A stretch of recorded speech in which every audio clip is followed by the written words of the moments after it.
Imagine a country that once exported spices to Europe, silk to China, and gems to the Middle East. That was India before colonialism, a key player in global trade.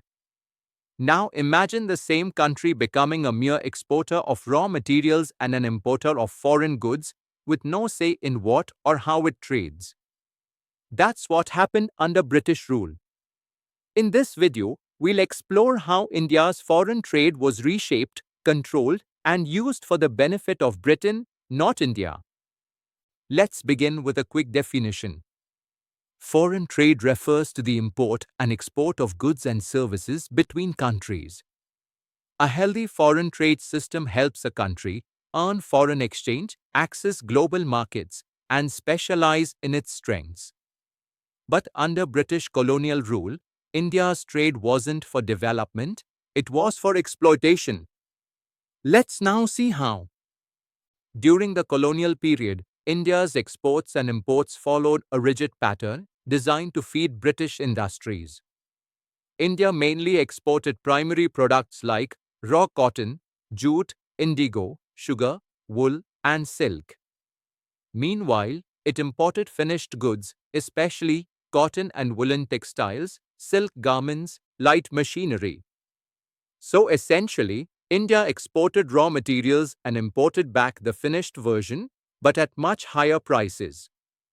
This structure completely undermined India's industrial self-reliance. Another key feature of India's foreign trade was its direction, that is, who we traded with. And here's the shocking part, over 50% of India's trade was with Britain alone.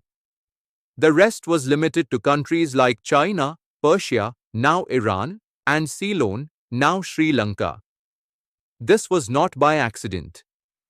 The British enforced a monopoly, forcing India to trade almost exclusively with them. The opening of the Suez Canal in 1869 made this control even stronger by reducing shipping time from Europe to India. India's trade policy wasn't made in India, it was dictated from London. Now let's talk numbers and a concept called export surplus. India consistently exported more than it imported during the colonial period.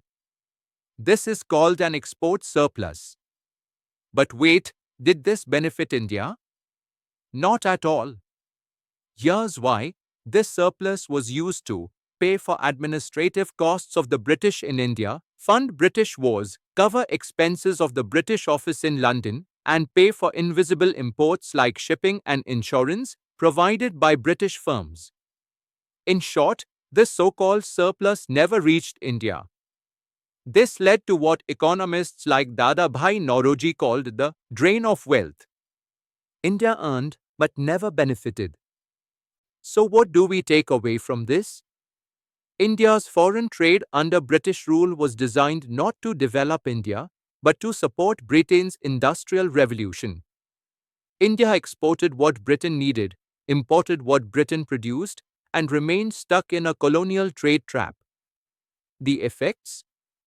India lost its industrial base, became dependent on foreign goods, and suffered a constant drain of wealth.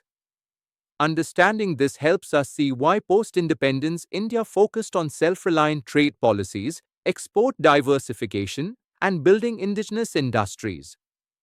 In the next video, we'll explore another crucial topic, India's demographic condition under British rule. See you in class.